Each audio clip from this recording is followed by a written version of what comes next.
Alan, the expansion of the universe is one of the great achievements of human history in terms of what we perceive about our environment. And you played a very important role in creating one of the key elements in our contemporary understanding, this concept of inflation. But people know that about a Big Bang, people have heard the concept of inflation now. How can we begin to really understand the picture as it really is today? Okay. First, maybe say a few words about the Big Bang theory as it was formulated way back really from the 1920s.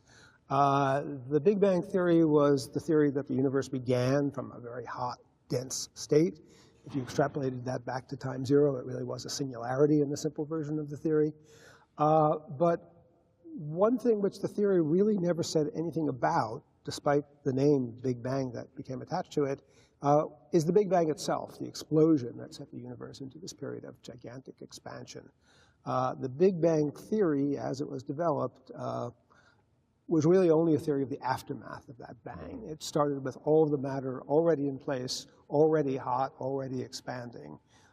Inflation is a twist on the Big Bang theory that attempts to describe what I sometimes refer to as the bang of the Big Bang, what it is that set the universe into this period of gigantic expansion. And it also provided all the matter and energy virtually. That's right. Of the universe. As a byproduct, it also. That's a nice also. That's right. That's right. That's right. Yeah. Another thing about the classic version of the Big Bang before inflation is that one had to assume that all the particles already existed for some reason when the theory begins. During inflation, one has to assume that a small amount of matter existed at the beginning. How inflation, about a gram. A gram? Just a gram. Just a gram? Just a gram. So if somebody gives Mr. Alan Guth a gram. Right. And well, you it has can to be make a rather special gram. All right, special gram, I'll give you that. But then you, all right. That's right. Then inflation produces the entire universe from that, which is, I agree, absolutely fantastic that it's possible within the laws of physics as we know them. All right, so we're back in history, and now the original Big Bang had all the matter there, and it was already going. And so now what happens? Right. Well, with inflation, inflation hinges on the proposed existence of a kind of material that is predicted to exist by standard particle theories at very high energies, but it involves extrapolating those theories to very high energies. We have not seen this kind of material directly. But particle theories really do predict that at very high energies, there should exist kinds of materials that literally turn gravity on its head and cause gravity to behave repulsively instead of attractively. And it's that gravitational repulsion which is the bang of the Big Bang in the context of these inflationary theories. So what happens is we assume in the early universe that somehow this initial gram or so of matter was in one of these peculiar states. And it could be, the density was so high and it's so hot, I mean, that you're really at a level beyond anything that we can produce in our particle accelerators. So, and you're in the realm of this of your theory, so that you can show that when you're that dense and that hot, that this new kind of stuff is possible. That's correct. That's correct. And one doesn't need the entire early universe to be this new kind of stuff. One only needs a speck of it, which could have existed in a much larger clump of stuff that did not undergo inflation. And the stuff that does not undergo inflation just remains small, and you never observe it later on. So all you need is a speck of the early universe to spark this process. When you talk about a speck, I mean, how big? We're talking about a region that's about 10 to the minus 24 centimeters across, a decimal point, 23 zeros and a 1 Much smaller than a proton. That's right. Much smaller than the size of a proton, which is about 10 to the minus 13 centimeters across. So this is vastly smaller, more than 1 billion times smaller than the size of an individual proton. And all you need is that tiny speck of this peculiar repulsive gravity material, and then that sets off a process of expansion, which in fact becomes exponential expansion. That means there's a certain time in which it doubles, and then if you wait the same length of time, it redoubles and redoubles. To get from this tiny speck to a region that will be large enough to eventually become our universe, one needs about 100 of these doublings. There could have been much more, but one needs to assume that there was at least 100 to make the theory work. And how long does this take? Well, it takes an unbelievably short length of time. We don't really know exactly what pace inflation happened at. There's a range of possibilities. One likely choice, however, is the time scales and energy scales associated with what particle physicists call grand unified theories. And if that's the right context for inflation, then this doubling time would be about 10 to the minus 37 seconds, a decimal point, 36 zeros, then a 1 at the very end. Unbelievably short length of time. A trillionth of approximately. Yeah, that's right, a trillionth approximately. Wow. And so if you had 100 of those, you'd be done by 10 to the minus 35 seconds after you started. Absolutely right. So even 100 of these doublings, the whole period of inflation is an unbelievably short length of time. But nonetheless, fantastic things happen during that incredibly short length of time. Let's find out what happes. Okay. So we have this exponential expansion. Eventually, the exponential expansion ends. Eventually, I mean after maybe 10 to the minus 35 seconds. And it ends because this repulsive gravity material is unstable. So it starts to decay into normal forms of matter and releases energy in the process. And it's that release of energy that becomes the energy of the universe that gets produced. Now we know from E equals mc squared, Einstein's famous equation, or I guess in this case m equals E over c squared. Yep. So we have from this enormous energy, matter can be created. But how does the energy and and therefore matter come out of the end of the inflationary period? You said at the decay, the energy results. How does that happen? Right. Now, there's a story behind that, which, of course, is an important part of this whole situation. It sounds like I gave something for free, and in the way I am, sometimes I call the universe the ultimate free lunch great in line. this context. But, of course, energy is not really free. The laws of physics tell us that energy is conserved. And all of this is happening within the laws of physics as we understand them. So it's consistent with the basic idea of energy conservation.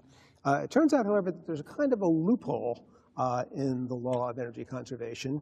When one thinks about energy conservation, the instinct is to think that all energies are positive, and therefore the only way to have a lot of energy in one place is to start out with a lot of energy to begin with. But in fact, it's not true, given our understanding of the laws of physics, that energies are necessarily positive. In fact, a gravitational field actually makes a negative contribution to the total energy of anything. And for the universe as a whole, it really is, as far as we can tell, a situation where the negative energy of the gravitational field that fills our observed universe, as far as we can tell, it precisely cancels the positive energy of all of the matter. So the total energy of our universe is, in fact, consistent with being exactly zero, with the positive energy of all the stars and galaxies and everything that we see being canceled by the negative energy contribution of the gravitational field. So does and that's the way inflation works. As the inflation goes on, more and more positive energy is materializing in the form of this peculiar form of matter, which eventually becomes normal matter, and it's being balanced. At the decay, it becomes normal matter, that's right.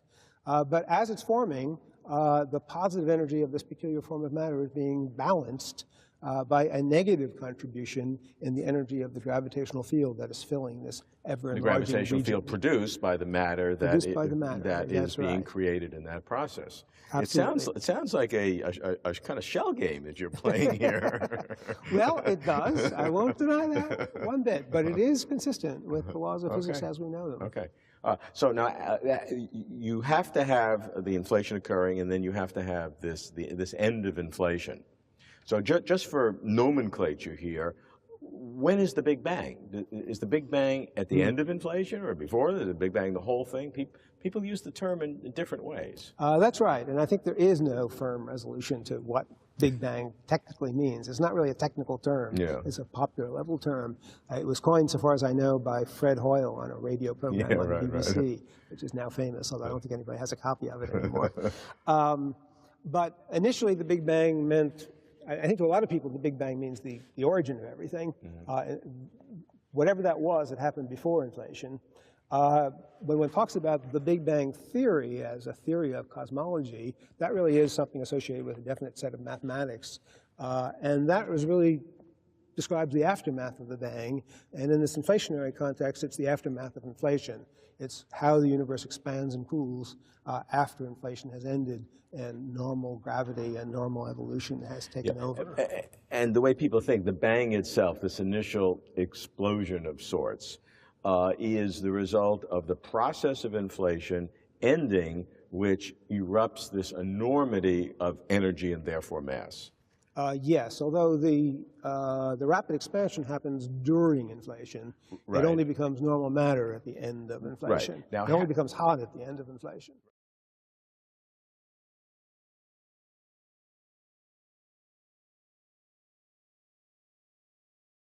Right. So it doesn't start out hot. Does not start out but hot. It ends because at the end you have this enormous production. Now, how much, compared to what you had originally, how much production of energy does the end of inflation produce? Okay. The numbers here are somewhat uncertain because we don't know how much inflation there was. But if we take the absolute minimum needed to explain our universe, right. Then that amounts to expanding by a factor of about 10 to the 24, or 10 to the 25, let's say. And then the energy increases by the cube of that because it depends on the volume. So the total energy in this region has to increase by at least a factor of about 10 to the 75. Compared, that's a ratio compared to what you started with, which has to have been about a gram to get inflation going. So you need the gram at the beginning. You have that period of incredibly rapid but very short, very, very short inflation in which you have a multiplicative effect of 10 to the 75, 10 with 75 zeros of energy, which then at the decay of the inflation, that energy is produced in a huge hot whatever, a spew of particles and stuff that begins, and then from that point, then the normal, so-called normal physics begins to explain the so-called Big Bang. Is that right? That is exactly right. And once inflation ends, it just joins on very smoothly to the pre-existing theory of the Big Bang. So when people think of the Big Bang of this hot spewing, that's really the end of inflation. That's if you think of it that way, then that is the so-called popular Big Bang, if that's the way you want to define it. Yes, I think so. Okay, all right. Well, that begins. Now, there were a whole set of problems with the pre-inflation universe, the Big Bang theory.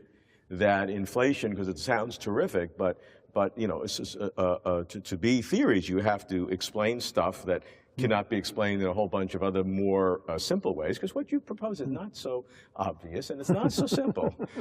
And it's rather incredible. It's one of the, you know, arguably it's the most incredible thing that, you know, human beings have ever thought of. So you got to justify this, Mr. Guth, of why we have this. Now, you do it by being able to explain problems that couldn't be explained any other way, and then you need to, or hopefully, to have some predictive powers to do some predictions of things that we haven't even dealt with yet, and that would give us some confidence. So what are the problems that inflation solves? Okay. I guess I would classify the kind of results I'd like to talk about here in terms of two problems solved and one prediction. But the prediction has now been tested, and so far it seems to work very, very well. Okay. So it's, in a way, that's also a problem solved. First problem is the uniformity of the observed universe. The fact that when we look in different directions, we see essentially the same thing everywhere. The strongest evidence we have for that fact about our universe comes from measurements of the cosmic microwave background radiation, the radiation that we view as the leftover heat of this initial explosion, this initial distribution of very hot matter in the early universe. That cosmic background radiation has now been measured very, very accurately. And to an accuracy of about 1 part in 100,000, it's the same temperature in all directions. To be completely precise here, I should maybe mention that one does see a variation of about 1 part in 1,000, much bigger than what I just described. But we attribute that to just the motion of the Earth through the cosmic background radiation. So once you subtract that out, then the residual non-uniformity, what we have to attribute to the universe itself and not the Earth, is at the level of about 1 part in 100,000. Okay. Unbelievably uniform. Okay, now what's so strange about that? Why is that a problem? Okay, the reason that's a problem is described in terms of the history of this cosmic background radiation. For the first 400,000 years of the history of the universe, this radiation was locked with the matter, because the matter was in the form of a hot plasma, which has very strong interactions with radiation. At about 400,000 years after the Big Bang, the universe cooled enough so that the matter became neutral atoms, which are then very transparent to radiation. So the particles of this radiation that we see, the photons, we believe have been traveling in straight lines since about 400,000 years after the Big Bang itself. Now that means that the universe must have had this uniform temperature at 400,000 years after the Big Bang. And we can ask ourselves, is that enough time for it to have come to a uniform temperature on its own? Things do tend to come to a uniform temperature if you just let them sit. But here, a simple calculation shows that in order for the universe to become uniform in temperature by 400,000 years, the energy moving from the hot spots to the cold spots would have to be transferred at about 100 times the speed of light to smooth things out that quickly. It's impossible. And that's impossible. As far as we know, physics just does not allow that. And it's like a cup of hot coffee into which you drop one drop of cold milk, and it takes a certain amount of time to distribute the temperature so that it's all the same. Exactly. And if one tries to calculate for the early universe how long that takes, what one finds is that there's just not nearly enough time. In fact, what one finds is that to transfer the energy from the hot spots to the cold spots, if they were there, would require the transmission of energy at about 100 times the speed of light, which according to all of our theories is just not possible. One could, of course, have assumed that the universe just started out uniformly to begin with, since we don't really understand the ultimate origin of the universe. But there, we don't have any explanation there. This process called inflation does give us an explanation for how the universe came to be at the same temperature. And how is that? It turns out to be just very simple in the context of inflation. Inflation inserts into this scenario of the early universe this period of exponential expansion. Right. And because the exponential expansion is so fast, it means that before the exponential expansion, the region that's going to become our presently observed universe was unbelievably small, about 10 to the minus 24 centimeters across. While it was so small, there was plenty of time for it to come to a uniform temperature by the same processes by which that drop of milk in the coffee causes the coffee to come to a uniform temperature if you let it sit long enough. If the coffee cup were very, very small, it would happen very quickly, and that's the way inflation in the early universe worked. So the uniform temperature is established before inflation. Then inflation takes this tiny speck and causes it to rapidly expand so that in a brief instant, it suddenly becomes large enough to encompass everything that we see. And keeps the uniformity of the temperature. That's right. The uniformity of the temperature is preserved by the inflation because it's just a uniform process that happens the same way everywhere. Okay. Second problem that inflation solves. The second problem is usually called the flatness problem, where flatness refers to the geometry of the universe. Now, I should maybe clarify that flatness in this instance does not mean two-dimensional, as I've heard some people misunderstand. Flatness means Euclidean as opposed to non-Euclidean. According to general relativity, the generic universe, the typical universe model, would be curved, either open or closed.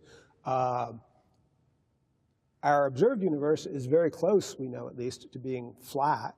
And it's very hard to understand why it would be flat, given the conventional Big Bang theory. To be reasonably flat today, it has to have been extraordinarily flat in the very early universe, because flatness is an unstable property. If the universe is just slightly closed, it would become more and more closed as time goes on. And the universe would have just collapsed instantly. And the universe would just instantly, collapse almost. instantly. That's correct. And it was a little bit open, it would just fly apart. Then it would just fly apart. And there would never have been galaxies and stars. It would have been possible. Exactly. It would fly apart very, very quickly, and there would never be the option of forming any reasonable This is sometimes structure. use the Greek letter omega to have a critical density. That's the ratio, how does that work? That's right. According to general relativity, this geometrical property called flatness or openness or closeness is linked to the mass density and the expansion rate. So given an expansion rate, one can calculate something called the critical mass density, which would be the mass density that would be just right to make the universe flat, Euclidean, which is just the borderline of being open or closed. The ratio of the actual mass density, whatever that turns out to be, to this critical density is what's called omega. Okay. And that's the magic number here. Omega equals 1 is a flat universe. Our universe is very close to flat. Today we know that omega is equal to 1 to within a few percent. But the amazing thing is not that few percent, but what happens when you extrapolate that backwards. To give you a number, if you extrapolate backwards to 1 second after the Big Bang, what one finds is that to be anywhere in the allowed range today, omega then must have been equal to 1 to an accuracy of about 1 part in 10 to the 15, 1 part in a million billion, which is absolutely extraordinary. I like to sometimes kiddingly say that that implies that the mass density of the early universe at 1 second after the Big Bang is probably the most precisely known number in all of physics, because we know it to 15 decimal places. It has to have been that for omega to be in the allowed range today because of this instability. So that's a serious problem for the conventional Big Bang theory, which in no way makes this critical mass density special. In the conventional Big Bang theory without inflation, the initial mass density could have been anything. There's nothing that forces it to be equal to or near this critical density. So how does inflation solve it? Inflation solves it because inflation actually creates the matter as the inflation takes place. And it very rapidly drives the universe towards this critical density by creating just the right amount of matter to put you at the critical density. One way to think about it is to remember the link that general relativity gives us between mass density and geometry. In this case, it's easier to understand the geometry than the mass density. Inflation just takes something and makes it bigger and bigger and bigger. And if you take something that, say, is round, if as an example only, if you make it bigger and bigger and bigger and look at a part of the surface, it stays round, but any particular part of the surface looks flatter and flatter. So that's the reason why the Earth looks flat to us, even though we know it's really round. And that really is the secret behind inflation. It takes some curved space and stretches it so much that the piece of it that we see is inevitably flat. Okay, great. Now, for any good theory to be a theory, we like some predictive powers as well, something you didn't know before for sure, but something that comes out of the theory that turns out to be experimentally or observationally correct. Okay. To some extent, by the way, omega is an example of that. Okay. Because in fact, when inflation was invented, we certainly did not know that omega today should be 1. I didn't mention it because this process of inflation, because it drives the universe towards omega equals 1 exponentially fast, it ends up predicting not merely that omega should be near 1, but it really predicts that omega today should be exactly 1 or equal to 1 to within a part 10 to the 4 or 10 to the 5, which was certainly not known at the time inflation was invented. And in fact, 10 years ago, we were pretty well convinced, astronomers were pretty well convinced, that omega was more like 0.2 or 0.3. Only recently, with the discovery of this dark energy, which when added in makes omega 1 again, was inflation an observational success.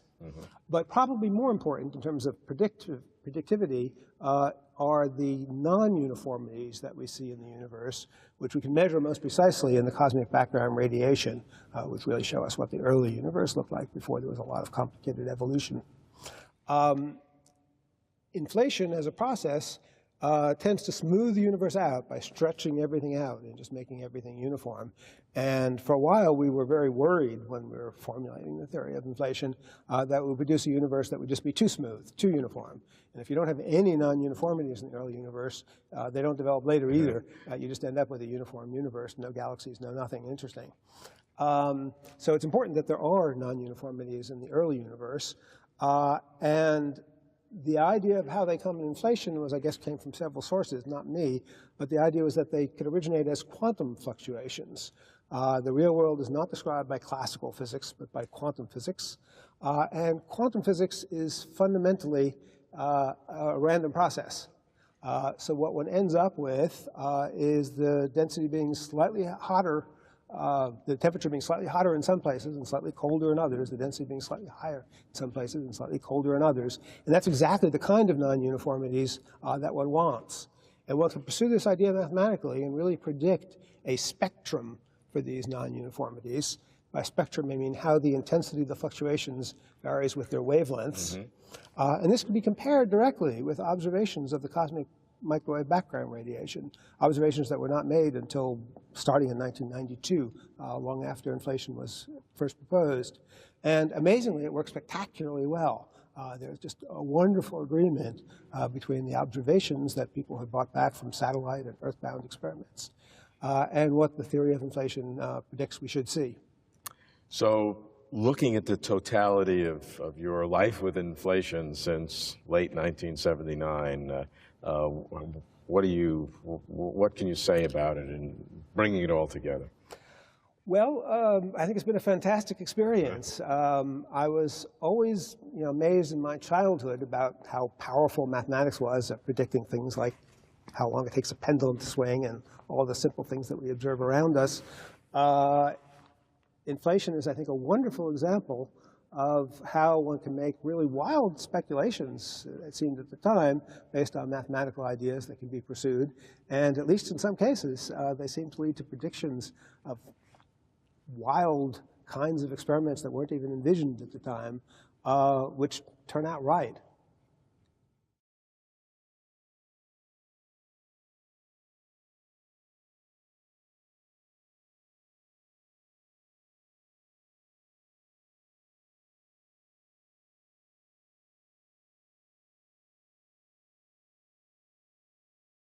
As I, like almost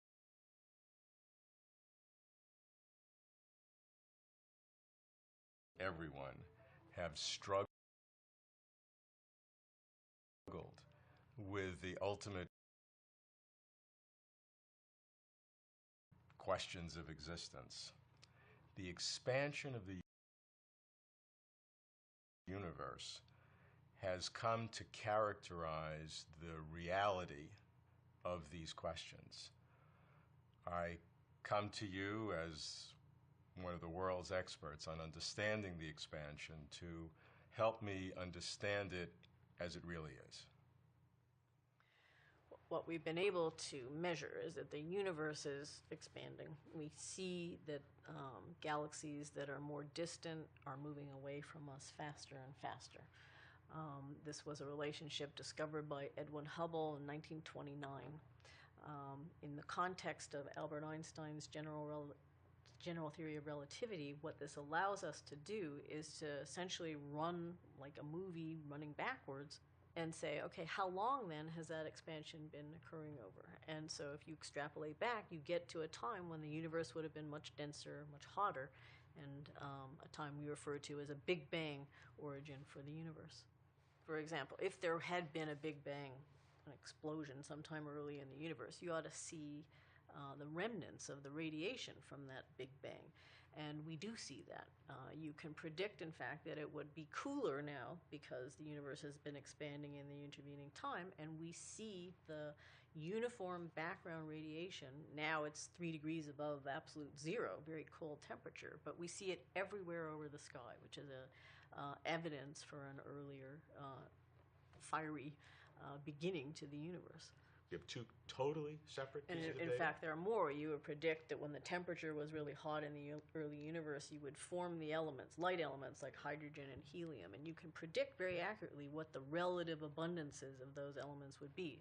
When we go out and measure those abundances, they fit precisely with what you would expect if there had been an early beginning in a Big Bang. And how about looking at the individual components within the universe, age of galaxies, stars, rocks on Earth? How do they correlate? They're consistent. So when we measure the ages of the rocks on Earth, they're 3-4 billion years old.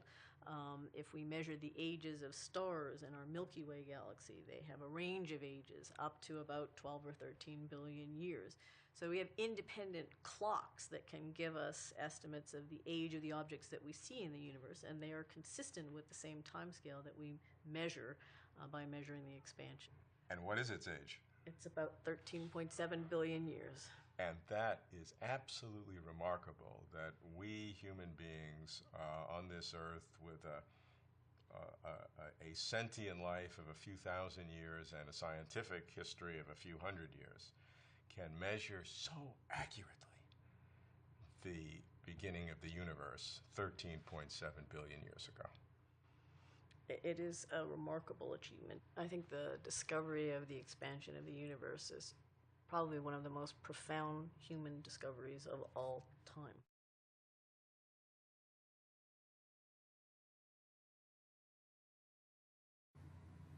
it is indeed remarkable that you can be so precise, 13.7 billion years. And here we as a species have had a few thousand years of sentient life and a few hundred years of scientific life, and yet you're able to be so precise in the age of the universe, 13.7 years, billion years. How is that possible? How could you know the age of the universe so precisely, 13.7 billion years? It's been a challenge to measure the age accurately. In fact, it's taken decades for us to get the kind of precision that we now have. And in fact, when Hubble first measured an age for the universe, he got an age something like 2 billion years for the age, which in fact was younger than the ages that had been dated for rocks on Earth by geologists. And so it's been a difficult path to measuring the age accurately.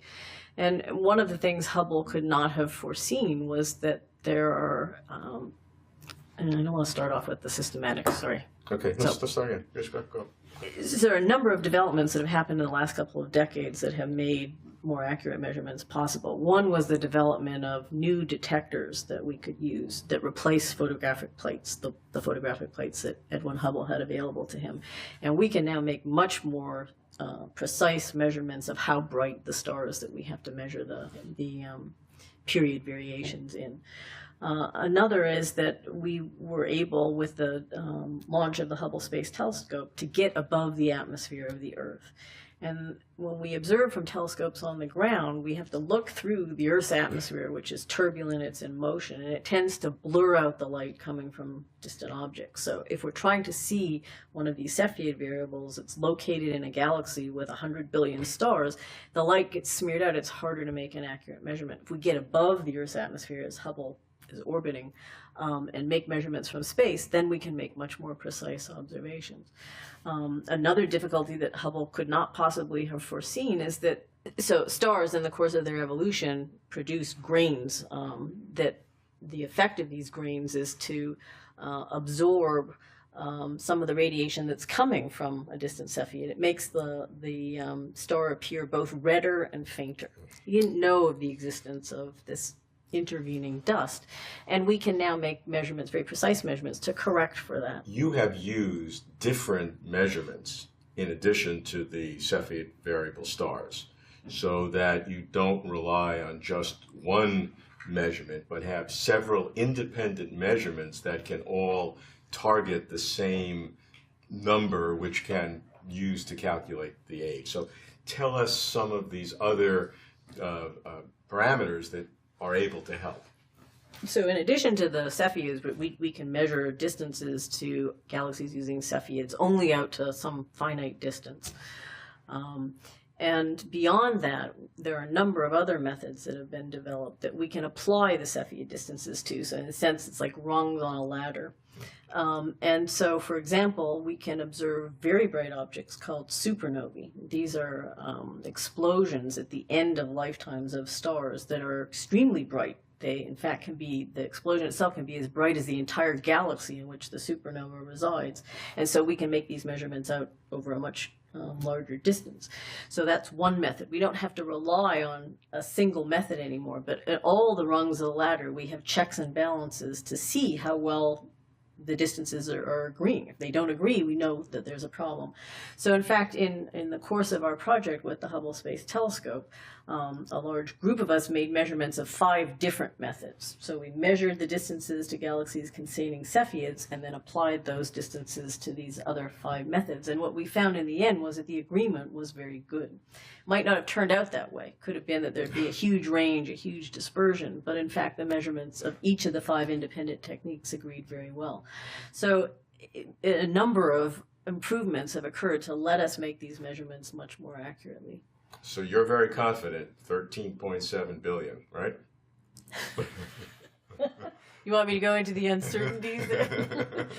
So before we started these measurements, there was a debate in the community about the age. At the level of a factor of 2, was the universe 10 billion years or was the universe 20 billion years old? And what we've been able to do now is make a measurement at a 10% accuracy, a huge improvement over what we could do before.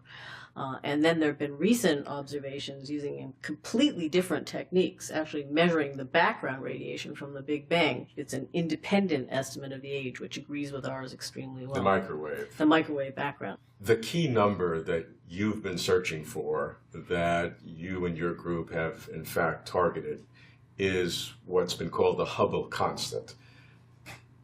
Tell us how that works. So the Hubble constant relates the velocity of expansion for a galaxy to its distance. So this is Hubble's original discovery when he realized there was a relationship between velocity and distance. The proportionality constant is the Hubble constant. It tells you that if you measure a certain distance, you multiply by the Hubble constant and you get the velocity to a galaxy. So determining the slope of this relationship is the expansion rate at the current time. And we call that the Hubble constant. Okay, we now know the universe is expanding, and expanding according to the Hubble constant, and so we can run the movie back in reverse to get the time of origin 13.7 billion years ago.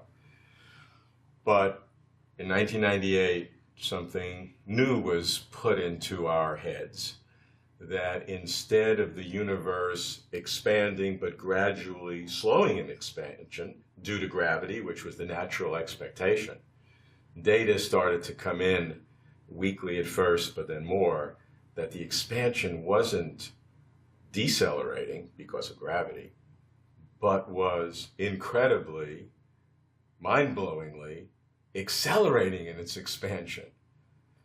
And many people didn't believe that at first. Should we believe? So even up to 10 years ago, I think the expectation of astronomers, cosmologists, anyone you would have asked, was that if you went out and you could make measurements at even greater distances than we make measurements of the local expansion rate, you would expect, because you're looking back further, you're looking earlier in time in the evolution of the universe, that you would see the effects of the universe slowing down, that the universe would be decelerating because of the presence of matter, and matter interacts via gravity. Gravity is attractive, it slows things down. What happened instead was that a group went out to make measurements of supernovae, and what they found was the supernovae are fainter than you would expect if the universe had been slowing down. As if the universe had actually been speeding up. The distances between the objects in the intervening time had actually increased over time. And you could look at this and say, well, there must be some other effect that's causing it. What gives here? Another group jumped into the picture, got the same result.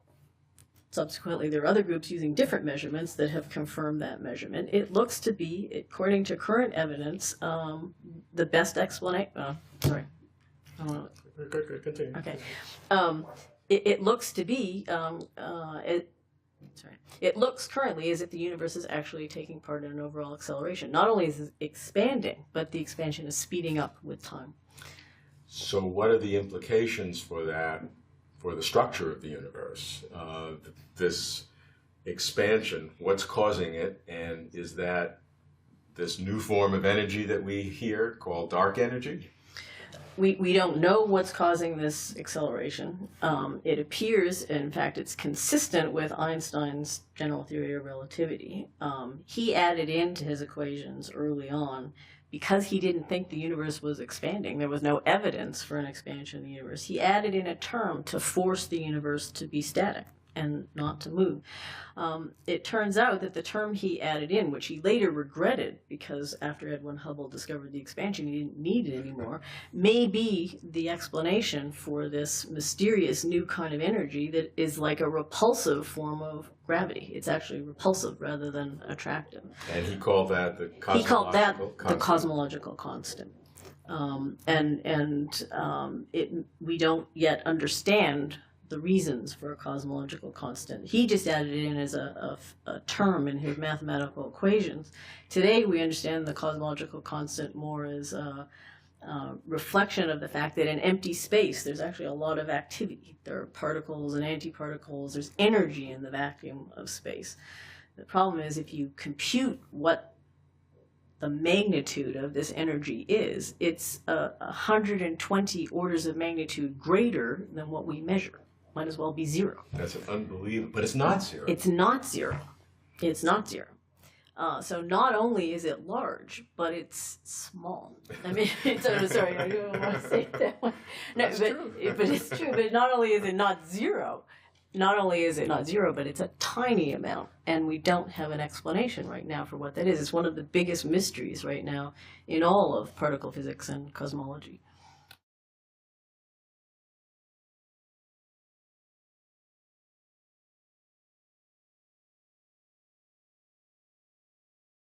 Lawrence, for a long time, people wondered, is the universe expanding or is it steady state? Then people realized, okay, it's expanding, but it's kind of at a decelerating rate because of gravity. And then suddenly, a little less than 10 years ago, it's like a revelation that the universe is not only expanding, but it's accelerating and it's expanding.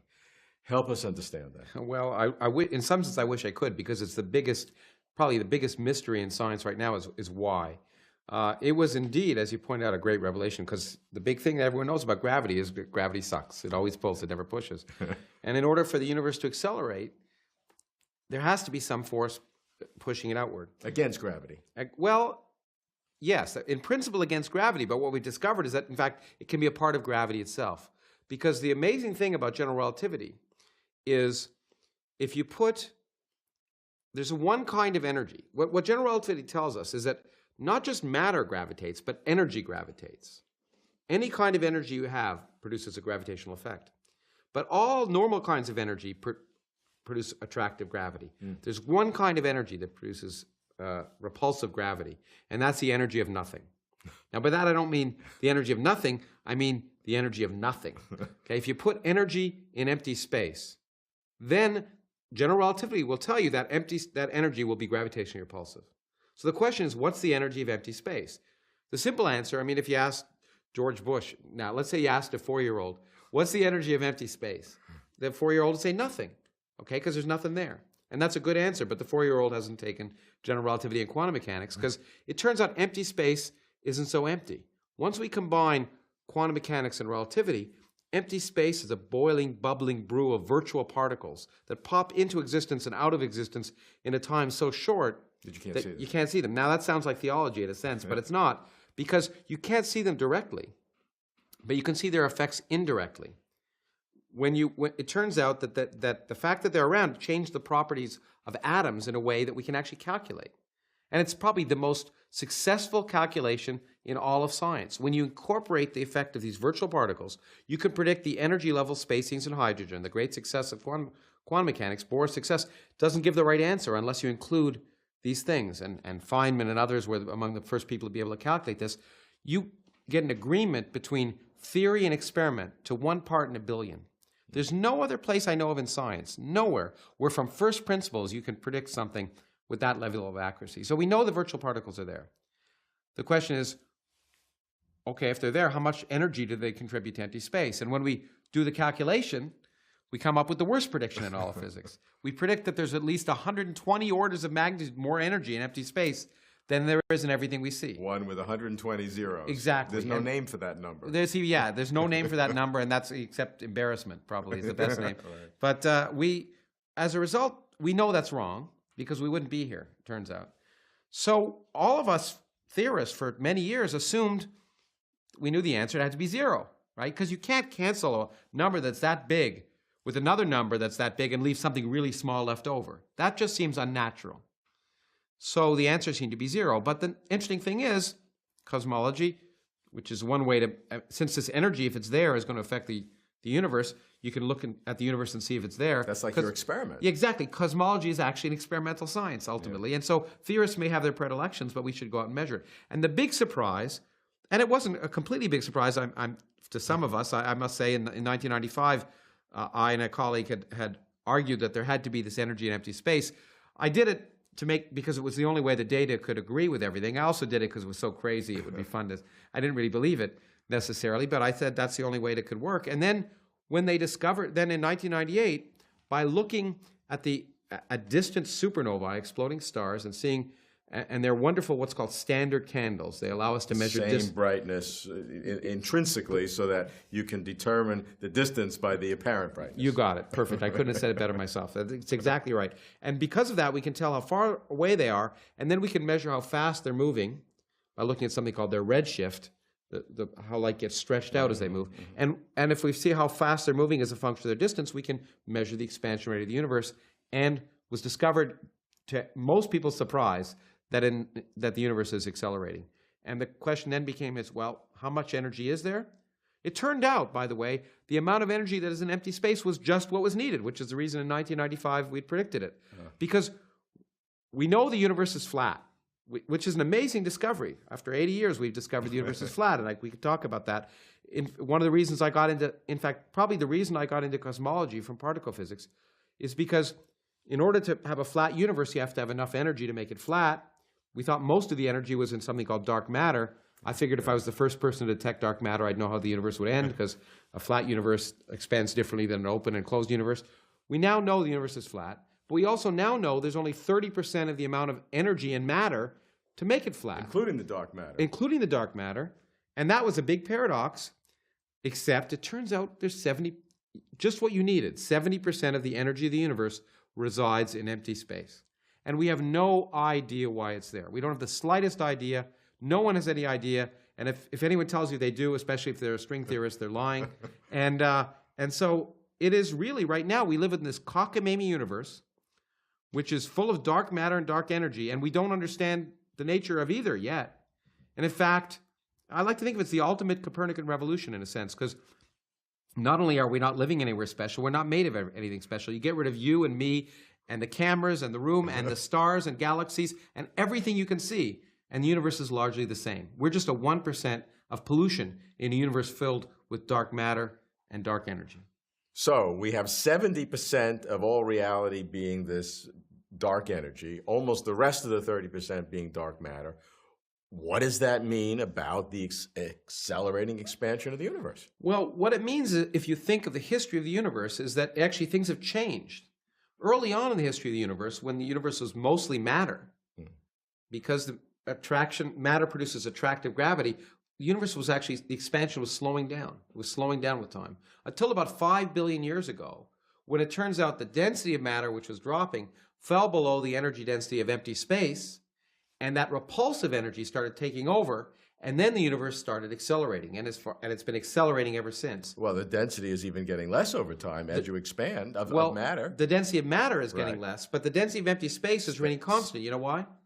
Because there's nothing there, so it can't get diluted. Yeah. And so it remains constant, and that means there's a constant acceleration in the future. And that means, by the way, that not only have we changed our picture of what the universe is made of now, but it's changed our picture of not just the present universe, but the future of the universe. And the future is pretty bad.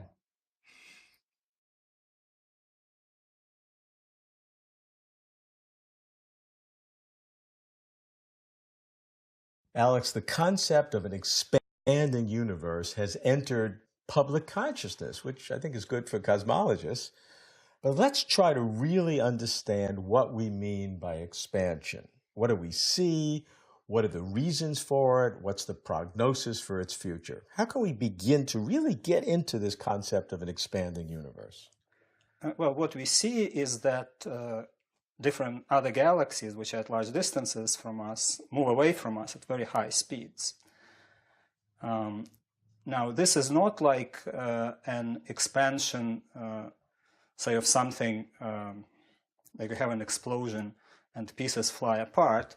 And my friend often asks me, what does the universe expand into? Right. And here we have the expansion of space itself. So the space between the galaxies expands, so the distances between them grow.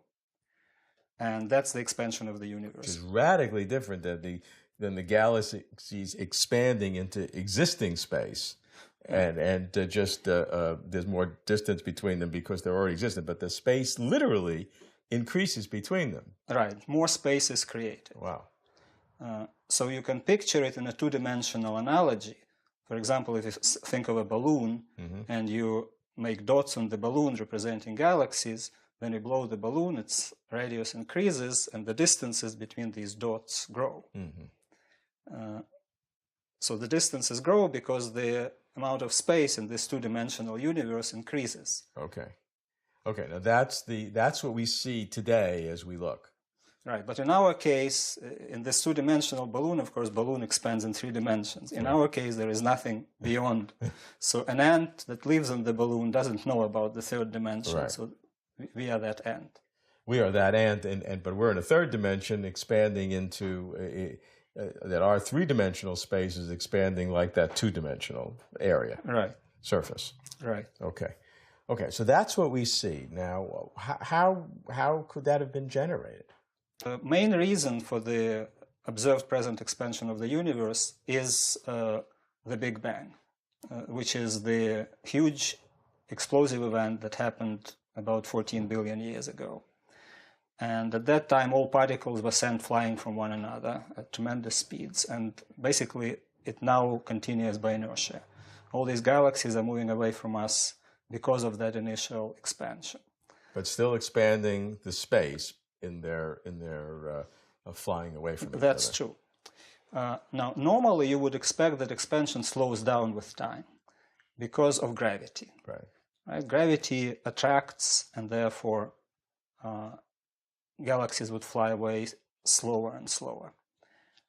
However, this is not what we observe, and that was one of the great surprises in astronomy. I think it's one of the great surprises in human history, in the human history of science. I would think so. It was a very unexpected development, I would say, for most people, because a few people predicted it. But what we now observe is that, in fact, in the recent epoch, in the recent cosmological epoch, in the last billion years or so, the universe expands with acceleration. So instead of getting slower, the expansion actually gets faster. And now, we can't attribute that to the Big Bang because that's over. That's right. So there is some force that pushes the universe to expand faster and faster. Against gravity. Well, maybe not against gravity, because the simplest theory that explains the observation is that it is gravity, but repulsive gravity. Okay. So this force is working against gravity in pushing the universe even faster apart. Well, in fact, the simplest explanation of what we see is that it is gravity, but it is repulsive gravity. Of course, normally gravity is attractive, but one object in the universe apparently has repulsive gravity, and that is vacuum, which is empty space. Now, to most people, when you say vacuum, it sounds like that's nothing, but a vacuum to a physicist is almost the opposite of nothing. There's a lot of stuff in a physicist's vacuum. That's right. Vacuum determines the properties of all the elementary particles and everything that can exist in that vacuum. Right. And vacuum can exist in different energy states. In the theory of inflation, there was this false vacuum which has very high energy, and it caused the universe expand at tremendous rate because that high energy vacuum creates very strong repulsive gravitational force. Now we have a vacuum which is very low energy, and until recently people thought that the energy of our vacuum is exactly zero. However, these observations that the universe expands with acceleration indicate that our vacuum actually has very small but positive energy, and that is what is causing the universe to expand with acceleration. So there are two components to the present expansion of the universe. One is expansion by inertia after the Big Bang, and the other is this acceleration due to the repulsive gravity of the vacuum. And this repulsive gravity of the vacuum occurs everywhere because every place there is space, there is this force that may be very, very, very small, but space is so big, so the more space you have, and as space expands, the stronger this very tiny anti-gravity force becomes, and becomes even more and more dominant. Is that right? That's right. There is a lot of space in the universe, and this force, which is totally irrelevant on small scales, for example, like our solar system, but it accumulates and becomes dominant over the large distances comparable to the size of the visible universe. And if nothing changes with this anti-gravity force of this fall of empty space, then as space continues to increase, the relative power of this anti-gravity force continues to increase. So it gets, theoretically, the acceleration of the expansion would get faster and faster because there's more of it compared to the... Like the distant galaxies that we now see will all fly away and beyond our horizon. So after several billion years, maybe 10 billion years, there will be not much to see in the sky. There will be a few galaxies in our local group, and there is Andromeda that's moving towards us, but that's about it. But this assumes that this energy of empty space continues at its same rate. I mean, it is possible. Some people think it may decay over some very long periods of time. So it's sort of still an open question. I mean, it may continue to expand in acceleration. It could get less. It could get the other direction, maybe fly back together. That's right. So it could be that the energy of the vacuum gradually decreases. There are models like that, and in that case, the acceleration will slow down, and then the energy of the vacuum may become negative. And if that happens, the universe will recollapse in a big crunch. Actually, there are now popular models of the multiverse. Many universes. According to which, they are, you may say many universes, but what we mean here, different, very remote regions of the same space-time. And in this model, the energy of the vacuum is not a universal constant, but it can have a large variety of values. So in our region, it is small and positive. In other region, it is large and positive, or large and negative, and so forth. But if negative energy vacuum really exists, this means that eventually our vacuum will decay to that, because that has lower energy. Oh.